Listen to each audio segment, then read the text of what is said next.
Hello people, ఎట్లున్నారు అందరు? నేనైతే మస్తు ఉన్నా. ఈరోజు శ్రీకాకుళం డైరీస్లో నా డే 3. మేము మా బావగారు తోటకు బయలుదేరాము. మధ్యలో దహంగా అనిపిస్తే చెరుకు రసం తాగాము. అక్కడ ఎండలు సూపర్గా ఉన్నాయండి. మీరు బయటికి బండి మీద వెళ్తే మాత్రం స్కార్ఫ్ ఆర్ హెల్మెట్ ఇవేవి మర్చిపోకుండా వెళ్ళండి. ఇంటి దగ్గర నుంచి తోటకి బండి మీద అయితే 5 మినిట్సే, కానీ ఫుల్ ఎండగా ఉందని మేము బైక్ మీద వెళ్ళాము. నేను ఇలాంటి తోటలు చూడడం ఫస్ట్ టైము. మేము హైదరాబాద్లో ఉంటాం కాబట్టి మాకు ఇవేవి ఎక్కువగా అక్కడ కనిపించవు. ఇక్కడ జీడి పిక్కలు, కొబ్బరి చెట్లు, చింతపండు చెట్లు చాలా బాగా అనిపించాయి నాకు.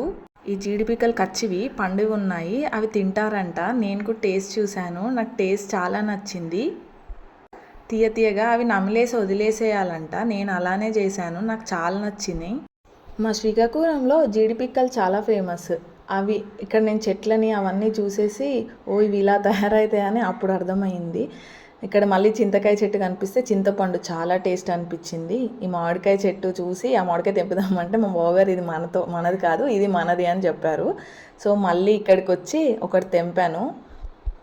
కొంచెం ఉప్పుగా అనిపించినాయి, ఎందుకంటే ఇప్పుడే స్టార్ట్ అయ్యాయి కదా, కొంచెం పుల్లగా ఉన్నాయి.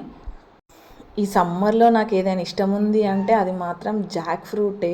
అసలు ఎంత టేస్ట్ ఉంటుంది కదా, బట్ ఇవన్నీ కాయలంట. సో కాయలైనా వదలొద్దు అనేసి పనసపండు బిర్యానీ సాయంత్రం మా అక్కయ్య గారితో వండిపించుకొని తిన్నాను. సో ఇలా తోటలో ఈవినింగ్ అలా అంతా తిరిగేసి చాలా మంచిగా అనిపించింది. సాయంత్రం ఇంటికి వెళ్ళేటప్పుడు కొబ్బరి నీళ్ళు తాగుతానంటే అప్పటిదప్పుడు కొబ్బరి చెట్టు మీద నుంచి కొబ్బరికాయ తీసేసి కొబ్బరి నీళ్ళు ఇచ్చారు. 2 బోండాలు తాగేశాను, నీళ్ళు అంత టేస్ట్ అనిపించాయి నాకు. అలా సాయంత్రం అంతా తిరిగేసి ఇంటికి వెళ్ళిపోయాము. అంతే ఈ వీడియో. Bye bye.